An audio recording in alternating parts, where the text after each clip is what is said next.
प्रथम खंड रुद्र संहिता अध्याय 6। महाप्रलय काल में केवल सद्ब्रह्म की सत्ता का प्रतिपादन, उस निर्गुण निराकार ब्रह्म से ईश्वर मूर्ति सदाशिव का प्राकट्य, सदाशिव द्वारा स्वरूप भूता शक्ति अंबिका का प्रकटीकरण, उन दोनों के द्वारा उत्तम क्षेत्र काशी या आनंदवन का प्रादुर्भाव, शिव के वामांग से परम पुरुष विष्णु का आविर्भाव तथा उनके सकाश से प्राकृत तत्वों की क्रमशः उत्पत्ति का वर्णन। ब्रह्मा जी ने कहा, ब्राह्मण देव शिरोमणे, तुम सदा समस्त जगत के उपकार में ही लगे रहते हो। तुमने लोगों के हित की कामना से यह बहुत उत्तम बात पूछी है, जिसके सुनने से संपूर्ण लोगों के समस्त पापों का क्षय होता है। उस अनाम्य शिव तत्व का मैं तुमसे वर्णन करता हूँ। शिव तत्व का स्वरूप बड़ा ही उत्कृष्ट और अद्भुत है।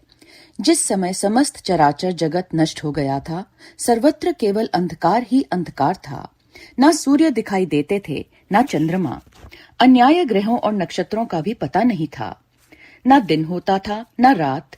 अग्नि, पृथ्वी, वायु और जल की भी सत्ता नहीं थी। प्रधान तत्व अव्याकृत प्रकृति से रहित सूना आकाश मात्र शेष था। दूसरे किसी तेज की उपलब्धि नहीं होती थी। अदृष्ट आदि का भी अस्तित्व नहीं था। शब्द और स्पर्श भी साथ छोड़ चुके थे। गंध और रूप की भी अभिव्यक्ति नहीं होती थी। रस का भी अभाव हो गया था। दिशाओं का भी भान नहीं होता था। इस प्रकार सब ओर निरंतर सूची भेद्य घोर अंधकार फैला हुआ था। उस समय तत्सत ब्रह्म, इसी श्रुति में जो सत्य सुना जाता है, एकमात्र वही शेष था।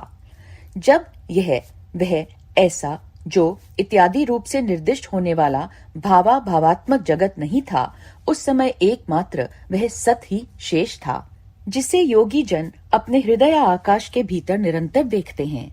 वह सतत्व मन का विषय नहीं है। वाणी की भी वहां तक कभी पहुंच नहीं होती। वह नाम तथा रूप रंग से भी शून्य है। वह न स्थूल है, न कृश, न रस्व है, न दीर्घ तथा न लघु है, न गुरु। उसमें ना कभी वृद्धि होती है, न रास। श्रुति भी उसके विषय में चकित भाव से है इतना ही कहती है, अर्थात उसकी सत्ता मात्र का ही निरूपण कर पाती है। उसका कोई विशेष विवरण देने में असमर्थ हो जाती है।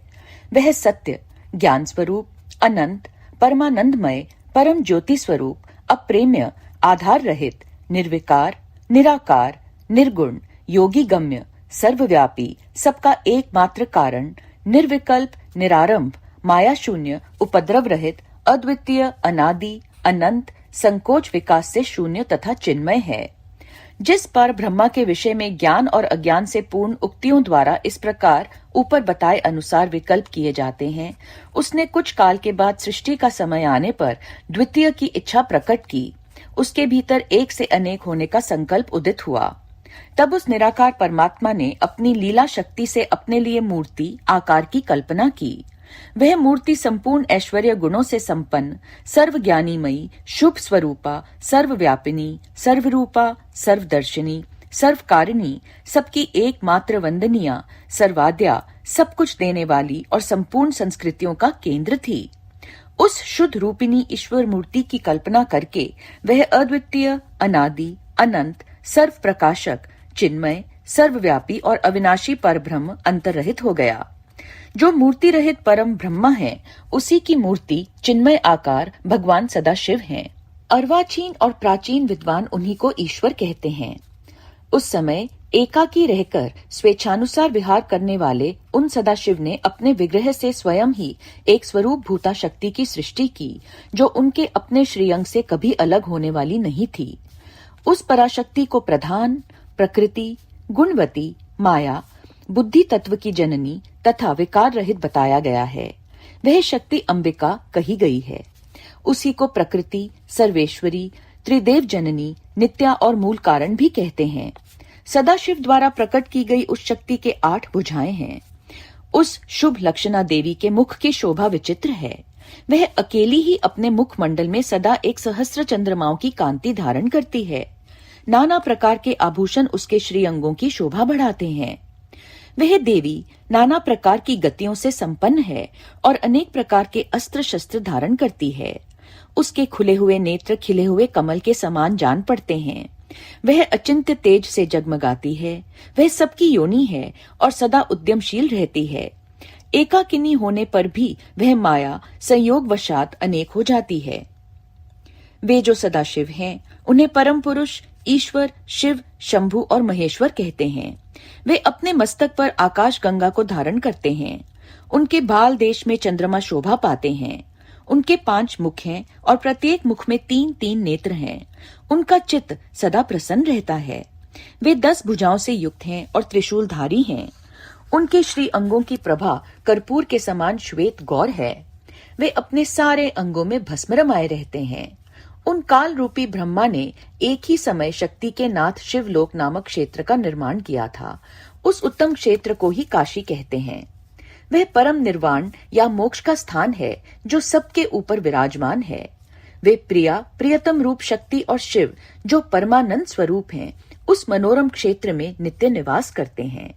काशीपुरी परमानंद रूपिणी है। मुने, शिव और शिवा ने प्रलय काल में कभी उस क्षेत्र को अपने सानिध्य से मुक्त नहीं किया है, इसलिए विद्वान पुरुष उसे अविमुक्त क्षेत्र के नाम से भी जानते हैं। वह क्षेत्र आनंद का हेतु है, इसलिए पिनाकधारी शिव ने पहले उसका नाम आनंदवन रखा था। उसके बाद वह अविमुक्त के नाम से प्रसिद्ध हुआ।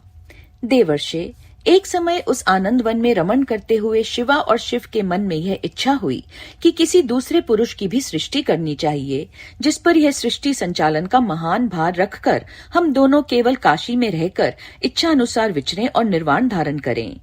वही पुरुष हमारे अनुग्रह से सदा सबकी सृष्टि करे, पालन करे और वही अंत में सबका संहार भी करे। यह चित्त एक समुद्र के समान है। इसमें चिंता की उत्ताल तरंगें उठ उठकर इसे चंचल बनाए रहती हैं। इसमें सत्व गुण रूपी रत्न, तमोगुण रूपी ग्राह और रजोगुण रूपी मूंगे भरे हुए हैं। इस विशाल चित्त समुद्र को संकुचित करके हम दोनों उस पुरुष के प्रसाद से आनंद कानन काशी में सुखपूर्वक निवास करें। यह आनंदवन वह स्थान है जहां हमारी मनोवृत्ति सब ओर से सिमटकर इसी में लगी हुई है तथा जिसके बाहर का जगत चिंता से आतुर प्रतीत होता है। ऐसा निश्चय करके शक्ति सहित सर्वव्यापी परमेश्वर शिव ने अपने वाम भाग के 10वें अंक पर अमृत मल दिया। फिर तो वहां से एक पुरुष प्रकट हुआ जो तीनों लोकों में सबसे अधिक सुंदर था। वह शांत था, उसमें सत्व गुण की अधिकता थी तथा वह गंभीरता का अथाह सागर था। मुने, क्षमा नामक गुण से युक्त उस पुरुष के लिए ढूंढने पर भी कोई उपमा नहीं मिलती थी। उसकी कांति इंद्रनील मणि के समान श्याम थी। उसके अंग अंग से दिव्य शोभा छिटक रही थी और नेत्र प्रफुल्ल कमल के समान शोभा पा रहे थे। श्री अंगों पर सुवर्ण की सी कांति वाले 2 सुंदर रेशमी पीतांबर शोभा दे रहे थे। किसी से भी पराजित न होने वाला यह वीर पुरुष अपने प्रचंड भुज दंडों से सुशोभित हो रहा था। तदनंतर उस पुरुष ने परमेश्वर शिव को प्रणाम करके कहा, स्वामिन, मेरे नाम निश्चित कीजिए और काम बताइए। उस पुरुष की यह बात सुनकर महेश्वर भगवान शंकर हंसते हुए मेघ के समान गंभीर वाणी में उससे बोले। शिव ने कहा, वत्स, व्यापक होने के कारण तुम्हारा विष्णु नाम विख्यात हुआ। इसके सिवा और भी बहुत से नाम होंगे जो भक्तों को सुख देने वाले होंगे। तुम सुस्थिर उत्तम तप करो, क्योंकि वही समस्त कार्यों का साधन है। ऐसा कहकर भगवान शिव ने श्वास मार्ग से श्री विष्णु को वेदों का ज्ञान प्रदान किया। तदनंतर अपनी महिमा से कभी च्युत न होने वाले श्री हरि भगवान शिव को प्रणाम करके बड़ी भारी तपस्या करने लगे और शक्ति सहित परमेश्वर शिव भी पार्षद गणों के साथ वहां से अदृश्य हो गए। भगवान विष्णु ने सुदीर्घ काल तक बड़ी कठोर तपस्या की। तपस्या के परिश्रम से युक्त भगवान विष्णु के अंगों से नाना प्रकार की जलधाराएं निकलने लगी। यह सब भगवान शिव की माया से ही संभव हुआ। महामुने, उस जल से सारा सूना आकाश व्याप्त हो गया। वह ब्रह्मरूप जल अपने स्पर्श मात्रा से सब पापों का नाश करने वाला सिद्ध हुआ। उस समय थके हुए परम पुरुष विष्णु ने स्वयं उस जल में शयन किया। वे दीर्घ काल तक बड़ी प्रसन्नता के साथ उसमें रहे। नार अर्थात जल में शयन करने के कारण ही उनका नारायण यह श्रुति सम्मत नाम प्रसिद्ध हुआ। उस समय उन परम पुरुष नारायण के सिवा दूसरी कोई प्राकृत वस्तु नहीं थी। उसके बाद ही उन महात्मा नारायण देव से यथा समय सभी तत्व प्रकट हुए। महामते, विद्वन, मैं उन तत्वों की उत्पत्ति का प्रकार बता रहा हूँ। सुनो, प्रकृति से महतत्व प्रकट हुआ और महतत्व से तीनों गुण। इन गुणों के भेद से ही त्रिविध अहंकार की उत्पत्ति हुई। अहंकार से 5 तन्मात्राएं हुईं और उन तन्मात्राओं से 5 भूत प्रकट हुए। उसी समय ज्ञानेंद्रियों और कर्मेंद्रियों का भी प्रादुर्भाव हुआ। मुनि श्रेष्ठ, इस प्रकार मैंने तुम्हें तत्वों की संख्या बताई है। इनमें से पुरुष को छोड़कर शेष सारे तत्व प्रकृति से प्रकट हुए हैं, इसलिए सब के सब जड़ हैं। तत्वों की संख्या 24 है। उस समय एकाकार हुए 24 तत्वों को ग्रहण करके वे परम पुरुष नारायण भगवान शिव की इच्छा से ब्रह्मरूप जल में सो गए। प्रथम खंड रुद्र संहिता अध्याय 7। भगवान विष्णु की नाभि से कमल का प्रादुर्भाव, शिवेच्छावश ब्रह्मा जी का उससे प्रकट होना, कमल नाल के उद्गम का पता लगाने में असमर्थ ब्रह्मा जी का तप करना, श्री हरि का उन्हें दर्शन देना, विवादग्रस्त ब्रह्मा विष्णु के बीच में अग्नि के स्तंभ का प्रकट होना तथा उसके ओर छोर का पता ना पाकर उन दोनों का उसे प्रणाम करना। ब्रह्मा जी कहते हैं, देवर्षे, जब नारायण देव जल में शयन करने लगे उस समय उनकी नाभि से भगवान शंकर के इच्छावश सहसा एक उत्तम कमल प्रकट हुआ जो बहुत बड़ा था। उसमें असंख्य नाल दंड थे। उसकी कांति कनेर के फूल के समान पीले रंग की थी तथा उसकी लंबाई और ऊंचाई भी अनंत योजन थी। वह कमल करोड़ों सूर्यों के समान प्रकाशित हो रहा था। सुंदर होने के साथ ही संपूर्ण तत्वों से युक्त था और अत्यंत अद्भुत, परम रमणीय, दर्शन के योग्य तथा सबसे उत्तम था। तत्पश्चात कल्याणकारी परमेश्वर साम सदाशिव ने पूर्ववत प्रयत्न करके मुझे अपने दाहिने अंग से उत्पन्न किया। मुने, उन महेश्वर ने मुझे तुरंत ही अपनी माया से मोहित करके नारायण देव के नाभि कमल में डाल दिया और लीला पूर्वक मुझे वहां से प्रकट किया। इस प्रकार उस कमल से पुत्र के रूप में मुझ हिरण्यगर्भ का जन्म हुआ। मेरे 4 मुख हुए और शरीर की कांति लाल हुई। मेरे मस्तक त्रिपुंड की रेखा से अंकित थे। तात, भगवान शिव की माया से मोहित होने के कारण मेरी ज्ञान शक्ति इतनी दुर्बल हो रही थी कि मैंने उस कमल के सिवा दूसरे किसी को अपने शरीर का जनक या पिता नहीं जाना। मैं कौन हूँ, कहाँ से आया हूँ, मेरा कार्य क्या है, मैं किसका पुत्र होकर उत्पन्न हुआ हूँ और किसने इस समय मेरा निर्माण किया है, इस प्रकार संशय में पड़े हुए मेरे मन में यह विचार उत्पन्न हुआ, मैं किस लिए मोह में पड़ा हुआ हूँ। जिसने मुझे उत्पन्न किया है उसका पता लगाना तो बहुत सरल है। इस कमल पुष्प का जो पत्र युक्त नाल है उसका उद्गम स्थान इस जल के भीतर नीचे की ओर है। जिसने मुझे उत्पन्न किया है वह पुरुष भी वही होगा, इसमें संशय नहीं है। ऐसा निश्चय करके मैंने अपने को कमल से नीचे उतारा। मुने, मैं उस कमल की एक एक नाल में गया और सैकड़ों वर्षों तक वहां भ्रमण करता रहा, किंतु कहीं भी उस कमल के उद्गम का उत्तम स्थान मुझे नहीं मिला। तब पुनः संशय में पड़कर मैं उस कमल पुष्प पर जाने को उत्सुक हुआ और नाल के मार्ग से उस कमल पर चढ़ने लगा। इस तरह बहुत ऊपर जाने पर भी मैं उस कमल के कोश को ना पा सका। उस दशा में मैं और भी मोहित हो उठा। मुने, उस समय भगवान शिव की इच्छा से परम मंगलमयी उत्तम आकाशवाणी प्रकट हुई जो मेरे मोह का विध्वंस करने वाली थी। उस वाणी ने कहा, तपस्या करो। उस आकाशवाणी को सुनकर मैंने अपने जन्मदाता पिता का दर्शन करने के लिए उस समय पुनः प्रयत्न पूर्वक 12 वर्षों तक घोर तपस्या की। तब मुझ पर अनुग्रह करने के लिए ही 4 भुजाओं और सुंदर नेत्रों से सुशोभित भगवान विष्णु वहां सहसा प्रकट हो गए। उन परम पुरुष ने अपने हाथों में शंख, चक्र, गदा और पद्य धारण कर रखे थे। उनके सारे अंग सजल जलधर के समान श्याम कांति से सुशोभित थे। उन परम प्रभु ने सुंदर पीतांबर पहन रखा था। उनके मस्तक आदि अंगों में मुकुट आदि महामूल्यवान आभूषण शोभा पाते थे। उनका मुखारविंद प्रसन्नता से खिला हुआ था। मैं उनकी छवि पर मोहित हो रहा था। वे मुझे करोड़ों कामदेवों के समान मनोहर दिखाई दिए। उनका वह अत्यंत सुंदर रूप देखकर मुझे बड़ा आश्चर्य हुआ। वे सांवली और सुनहरी आभा से उद्भासित हो रहे थे। उस समय उन सत स्वरूप सर्वात्मा 4 भुजा धारण करने वाले महाबाहु नारायण देव को वहां उस रूप में अपने साथ देखकर मुझे बड़ा हर्ष हुआ। तदनंतर उन नारायण देव के साथ मेरी बातचीत आरंभ हुई। भगवान शिव की लीला से वहां हम दोनों में कुछ विवाद छिड़ गया। इसी समय हम लोगों के बीच में एक महान अग्नि स्तंभ, ज्योतिर्मय लिंग प्रकट हुआ। मैंने और श्री विष्णु ने क्रमशः ऊपर और नीचे जाकर उसके आदि अंत का पता लगाने के लिए बड़ा प्रयत्न किया, परंतु हमें कहीं भी उसका ओर छोर नहीं मिला। मैं थक कर ऊपर से नीचे लौट गया और भगवान विष्णु भी इसी तरह नीचे से ऊपर आकर मुझसे मिले। हम दोनों शिव की माया से मोहित थे। श्री हरि ने मेरे साथ आगे पीछे और अगल बगल से परमेश्वर शिव को प्रणाम किया। फिर वे सोचने लगे, यह क्या वस्तु है? इसके स्वरूप का निर्देश नहीं किया जा सकता, क्योंकि ना तो इसका कोई नाम है और ना कर्म ही है। लिंग रहित तत्व ही यहाँ लिंग भाव को प्राप्त हो गया है। ध्यान मार्ग में भी इसके स्वरूप का कुछ पता नहीं चलता। इसके बाद मैं और श्रीहरि दोनों ने अपने चित्त को स्वस्थ करके उस अग्नि स्तंभ को प्रणाम करना आरंभ किया। हम दोनों बोले, महाप्रभु, हम आपके स्वरूप को नहीं जानते। आप जो कोई भी क्यों ना हो, आपको हमारा नमस्कार है। महेशान, आप शीघ्र ही हमें अपने यथार्थ रूप का दर्शन कराइए। मुनि श्रेष्ठ, इस प्रकार अहंकार से आविष्ट हुए हम दोनों ही वहां नमस्कार करने लगे। ऐसा करते हुए हमारे 100 वर्ष बीत गए। प्रथम खंड, रुद्र संहिता, अध्याय 8। ब्रह्मा और विष्णु को भगवान शिव के शब्दमय शरीर का दर्शन। ब्रह्मा जी कहते हैं, मुनि श्रेष्ठ नारद, इस प्रकार हम दोनों देवता गर्व रहित हो निरंतर प्रणाम करते रहे। हम दोनों के मन में एक ही अभिलाषा थी कि इस ज्योतिर्लिंग के रूप में प्रकट हुए परमेश्वर प्रत्यक्ष दर्शन दें। भगवान शंकर दीनों के प्रतिपालक, अहंकारियों का गर्व चूर्ण करने वाले तथा सबके अविनाशी प्रभु हैं। वे हम दोनों पर दयालु हो गए।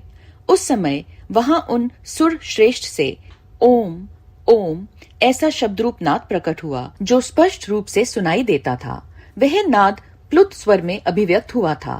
जोर से प्रकट होने वाले उस शब्द के विषय में यह क्या है, ऐसा सोचते हुए समस्त देवताओं के आराध्य भगवान विष्णु मेरे साथ संतुष्ट चित्त से खड़े रहे। वे सर्वथा वैर भाव से रहित थे।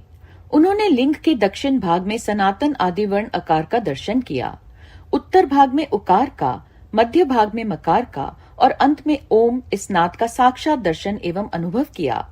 दक्षिण भाग में प्रकट हुए आदिवर्ण अकार को सूर्यमंडल के समान तेजोमय देखकर जब उन्होंने उत्तर भाग में दृष्टिपात किया, तब वहां उकार वर्ण अग्नि के समान दीप्तिशाली दिखाई दिया। मुनि श्रेष्ठ, इसी तरह उन्होंने मध्य भाग में मकार को चंद्रमंडल के समान उज्जवल कांति से प्रकाशमान देखा। तदनंतर जब उसके ऊपर दृष्टि डाली, तब शुद्ध स्फटिक मणि के समान निर्मल प्रभा से युक्त, तुर्यातीत, अमल, निष्कल, निरूपद्रव, निर्द्वंद्व, अद्वितीय, शून्यमय, बाह्य और आभ्यंतर के भेद से रहित, भावांतर भेद से युक्त, जगत के भीतर और बाहर स्वयं ही स्थित, आदि, मध्य और अंत से रहित, आनंद के आदि कारण तथा सबके परम आश्रय, सत्य, आनंद एवं अमृत स्वरूप पर ब्रह्म का साक्षात्कार किया। उस समय श्रीहरि ये सोचने लगे कि यह अग्नि स्तंभ यहाँ कहाँ से प्रकट हुआ है। हम दोनों फिर इसकी परीक्षा करें। मैं इस अनुपम अनल स्तंभ के नीचे जाऊंगा। ऐसा विचार करते हुए श्रीहरि ने वेद और शब्द दोनों के आवेश से युक्त विश्वात्मा शिव का चिंतन किया। तब वहां एक ऋषि प्रकट हुए जो ऋषि समूह के परम सार रूप माने जाते हैं। उन्हीं ऋषि के द्वारा परमेश्वर श्री विष्णु ने जाना कि इस शब्द ब्रह्ममय शरीर वाले परम लिंग के रूप में साक्षात पर ब्रह्म स्वरूप महादेव जी यहाँ प्रकट हुए हैं। ये चिंता रहित अथवा अचिंत्य रुद्र हैं। जहाँ जाकर मन सहित वाणी उसे प्राप्त किए बिना ही लौट आती है, उस परब्रह्म परमात्मा शिव का वाचक एकाक्षर प्रणव ही है। वे इसके वाच्यार्थ रूप हैं। वह परम कारण, ऋत, सत्य, आनंद एवं अमृत स्वरूप परात्पर परब्रह्म एकाक्षर का वाच्य है। प्रणव के एक अक्षर आकार से जगत के बीज भूत अंड जन्मा भगवान ब्रह्मा का बोध होता है। उसके दूसरे एक अक्षर उकार से परम कारण रूप श्रीहरि का बोध होता है और तीसरे एक अक्षर मकार से भगवान नील लोहित शिव का ज्ञान होता है। अकार सृष्टि करता है, उकार मुंह में डालने वाला है और मकार नित्य अनुग्रह करने वाला है। मकार बोध्य सर्वव्यापी शिव बीजी बीज मात्र के स्वामी हैं और अकार संज्ञक मुझ ब्रह्मा को बीज कहते हैं। उकार नामधारी श्रीहरि योनि है। प्रधान और पुरुष के भी ईश्वर जो महेश्वर हैं, वे बीजी, बीज और योनि भी हैं। उन्हीं को नाद कहा गया है। उनके भीतर सबका समावेश है। बीजी अपनी इच्छा से ही अपने बीज को अनेक रूपों में विभक्त करके स्थित हैं। इन बीजी भगवान महेश्वर के लिंग से अकार रूप बीज प्रकट हुआ, जो उकार रूप योनि में स्थापित होकर सब ओर बढ़ने लगा। वह सुवर्णमय अंड के रूप में ही बताने योग्य था। उसका और कोई विशेष लक्षण नहीं लक्षित होता था। वह दिव्य अंड अनेक वर्षों तक जल में ही स्थित रहा। तदनंतर 1000 वर्ष के बाद उस अंड के 2 टुकड़े हो गए। जल में स्थित हुआ वह अंड अजन्मा ब्रह्मा जी की उत्पत्ति का स्थान था और साक्षात महेश्वर के आघात से ही फूटकर 2 भागों में बंट गया था। उस अवस्था में उसका ऊपर स्थित हुआ सुवर्णमय कपाल बड़ी शोभा पाने लगा। वही द्युलोक के रूप में प्रकट हुआ तथा जो उसका दूसरा नीचे वाला कपाल था वही यह 5 लक्षणों से युक्त पृथ्वी है। उस अंड से चतुर्मुख ब्रह्मा उत्पन्न हुए जिनकी क संज्ञा है। वे समस्त लोकों के सृष्टा हैं। इस प्रकार वे भगवान महेश्वर ही अ, उ और म इन त्रिविध रूपों में वर्णित हुए हैं। इसी अभिप्राय से उन ज्योतिर्लिंग स्वरूप सदाशिव ने ओम ओम ऐसा कहा। यह बात यजुर्वेद के श्रेष्ठ मंत्र कहते हैं। यजुर्वेद के श्रेष्ठ मंत्रों का यह कथन सुनकर ऋचाओं और साम मंत्रों ने भी हमसे आदर पूर्वक कहा, हे हरे, हे ब्रह्मांड, यह बात ऐसी ही है। इस तरह देवेश्वर शिव को जानकर श्री हरि ने शक्ति संभूत मंत्रों द्वारा उत्तम एवं महान अभ्युदय से शोभित होने वाले उस महेश्वर देव का स्तवन किया। इसी बीच में मेरे साथ विश्वपालक भगवान विष्णु ने एक और भी अद्भुत एवं सुंदर रूप देखा। मुने, वह रूप 5 मुखों और 10 भुजाओं से अलंकृत था। उसकी कांति कर्पूर के समान गौर थी। वह नाना प्रकार की छटाओं से छविमान और भांति भांति के आभूषणों से विभूषित था। उस परम उदार महापराक्रमी और महापुरुष के लक्षणों से संपन्न अत्यंत उत्कृष्ट रूप का दर्शन करके मैं और श्रीहरि दोनों कृतार्थ हो गए। तत्पश्चात परमेश्वर भगवान महेश प्रसन्न हो अपने दिव्य शब्दमय रूप को प्रकट करके हंसते हुए खड़े हो गए। अकार उनका मस्तक और आकार ललाट है। इकार दाहिना और ईकार बाया नेत्र है। उकार को उनका दाहिना और उकार को बायां कान बताया जाता है। ऋकार उन परमेश्वर का दायां कपोल है और रीकार बायां। ली और ली ये उनकी नासिका के दोनों छिद्र हैं। एकार उन सर्वव्यापी प्रभु का ऊपरी ओष्ठ है और एकार अधर। ओकार तथा औकार ये दोनों क्रमशः उनकी ऊपर और नीचे की 2 दंत पंक्तियां हैं। और उन देवाधिदेव शूलधारी शिव के दोनों तालु हैं। क आदि 5 अक्षर उनके दाहिने 5 हाथ हैं और च आदि 5 अक्षर बाएं 5 हाथ। ट आदि और त आदि 5-5 अक्षर उनके पैर हैं। पकार पेट है। फकार को दाहिना पार्श्व बताया जाता है और बकार को बायां पार्श्व। बकार को कंधा कहते हैं। मकार उन योगी महादेव शंभु का हृदय है। य से लेकर स तक 7 अक्षर सर्वव्यापी शिव के शब्दमय शरीर की 7 धातुएं हैं। हकार उनकी नाभि है और क्षकार को मेड़ मूत्रेंद्रिय कहा गया है। इस प्रकार निर्गुण एवं गुण स्वरूप परमात्मा के शब्दमय रूप को भगवती उमा के साथ देखकर मैं और श्रीहरि दोनों कृतार्थ हो गए। इस तरह शब्द ब्रह्ममय शरीरधारी महेश्वर शिव का दर्शन पाकर मेरे साथ श्रीहरि ने उन्हें प्रणाम किया और पुनः ऊपर की ओर देखा। उस समय उन्हें 5 कलाओं से युक्त ओमकार जनित मंत्र का साक्षात्कार हुआ। तत्पश्चात महादेव जी का ओम तत्वमसि यह महावाक्य दृष्टिगोचर हुआ, जो परम उत्तम मंत्र रूप है तथा शुद्ध स्फटिक के समान निर्मल है। फिर संपूर्ण धर्म का और अर्थ का साधक तथा बुद्धि स्वरूप गायत्री नामक दूसरा महान मंत्र लक्षित हुआ, जिसमें 24 अक्षर हैं तथा जो चारों पुरुषार्थ रूपी फल देने वाला है। तत्पश्चात मृत्युंजय मंत्र, फिर पंचाक्षर मंत्र तथा दक्षिणामूर्ति संज्ञक चिंतामणि मंत्र का साक्षात्कार हुआ। इस प्रकार 5 मंत्रों की उपलब्धि करके भगवान श्रीहरि उनका जप करने लगे। तदनंतर ऋक, यजु और साम ये जिनके रूप हैं, जो ईशों के मुकुटमणि ईशान हैं, जो पुरातन पुरुष हैं, जिनका हृदय अघोर अर्थात सौम्य है, जो हृदय को प्रिय लगने वाले सर्वगुण सदाशिव हैं, जिनके चरणवाम परम सुंदर हैं, जो महान देवता हैं और महान सर्पराज को आभूषण के रूप में धारण करते हैं, जिनके सभी ओर पैर और सभी ओर नेत्र हैं, जो मुझ ब्रह्मा के भी अधिपति कल्याणकारी तथा सृष्टि पालन एवं संहार करने वाले हैं, उन वरदायक साम शिव का मेरे साथ भगवान विष्णु ने प्रिय वचनों द्वारा संतुष्ट चित्त से स्तवन किया। प्रथम खंड रुद्र संहिता अध्याय 9। उमा सहित भगवान शिव का प्राकट्य, उनके द्वारा अपने स्वरूप का विवेचन तथा ब्रह्म आदि तीनों देवताओं की एकता का प्रतिपादन। ब्रह्मा जी कहते हैं, नारद भगवान विष्णु के द्वारा की हुई अपनी स्तुति सुनकर करुणा निधि महेश्वर बड़े प्रसन्न हुए और उमा देवी के साथ सहसा वहां प्रकट हो गए।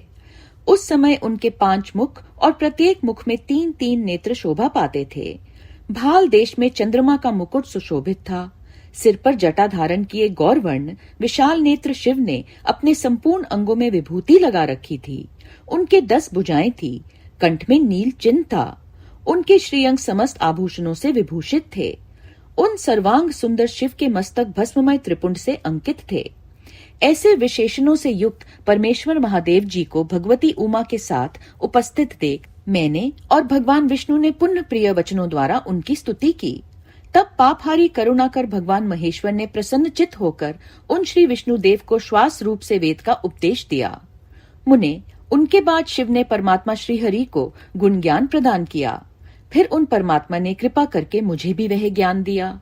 वेद का ज्ञान प्राप्त करके कृतार्थ हुए भगवान विष्णु ने मेरे साथ हाथ जोड़ महेश्वर को नमस्कार करके पुनः उनसे पूजन की विधि बताने तथा सदुपदेश देने के लिए प्रार्थना की।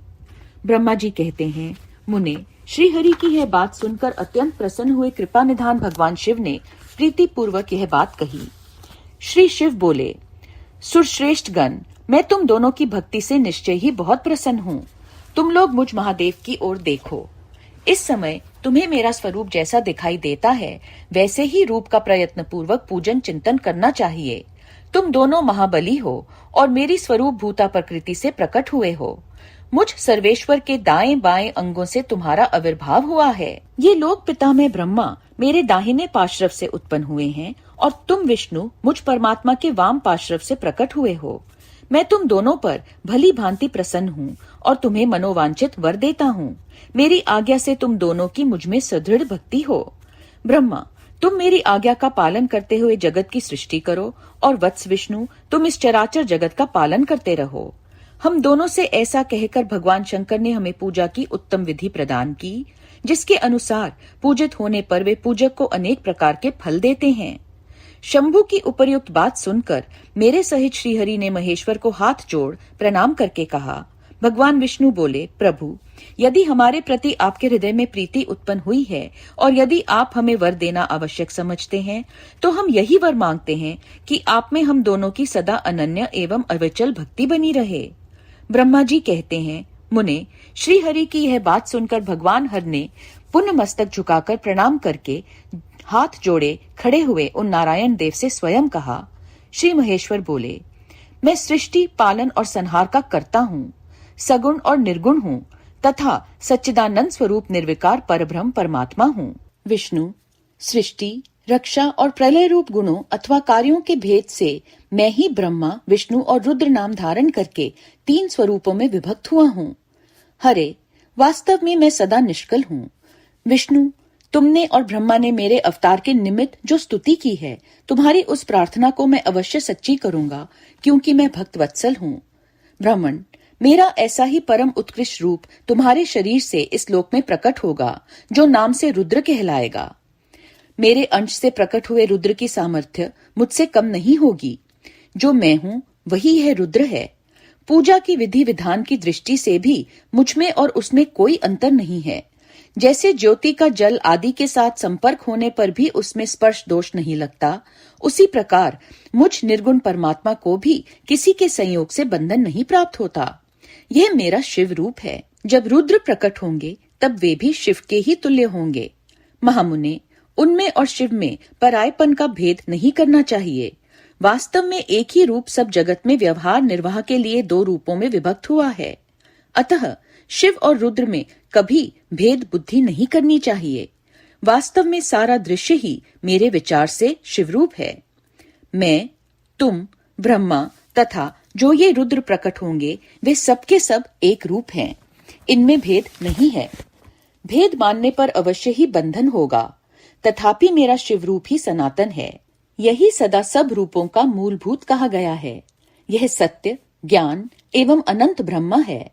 ऐसा जानकर सदा मन से मेरे यथार्थ स्वरूप का दर्शन करना चाहिए। ब्राह्मण, सुनो, मैं तुम्हें एक गोपनीय बात बता रहा हूँ।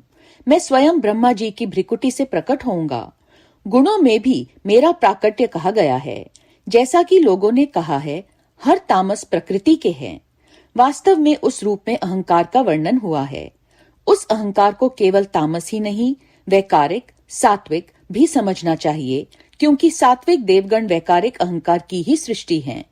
यह तामस और सात्विक आदि भेद केवल नाम मात्र का है, वस्तुतः नहीं है। वास्तव में हर को तामस नहीं कहा जा सकता।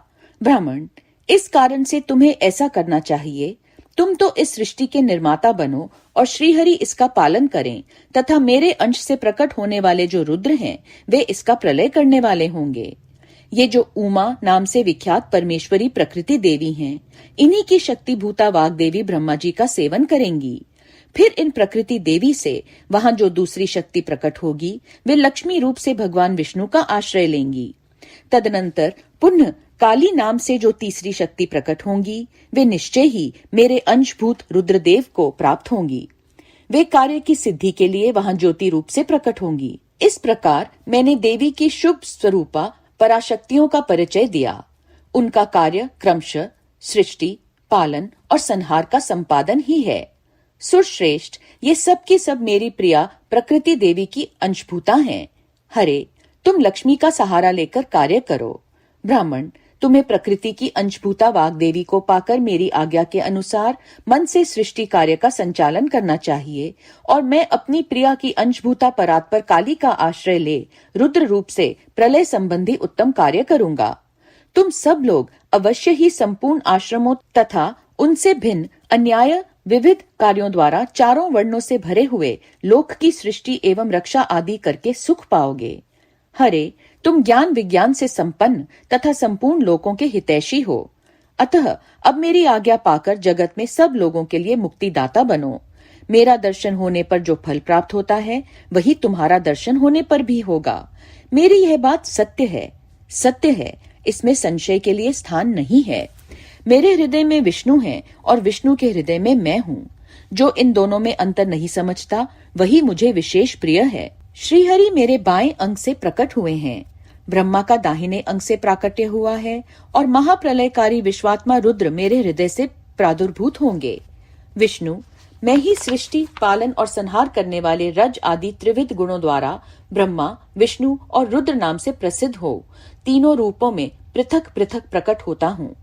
साक्षात शिव गुणों से भिन्न हैं। वे प्रकृति और पुरुष से भी परे हैं। अद्वितीय, नित्य, अनंत, पूर्व एवं निरंजन परब्रह्मा परमात्मा हैं। तीनों लोकों का पालन करने वाले श्रीहरि भीतर तमोगुण और बाहर सत्वगुण धारण करते हैं। त्रिलोकी का संहार करने वाले रुद्रदेव भीतर सत्वगुण और बाहर तमोगुण धारण करते हैं, तथा त्रिभुवन की सृष्टि करने वाले ब्रह्मा जी बाहर और भीतर से भी रजोगुणी ही हैं। इस प्रकार ब्रह्मा, विष्णु तथा रुद्र इन तीन देवताओं में गुण हैं, परंतु शिव गुणातीत माने गए हैं। विष्णु, तुम मेरी आज्ञा से इन सृष्टिकर्ता पितामह का प्रसन्नता पूर्वक पालन करो। ऐसा करने से तीनों लोकों में पूजनीय होगे। ओम नमः शिवाय, ओम नमः शिवाय, ओम नमः शिवाय।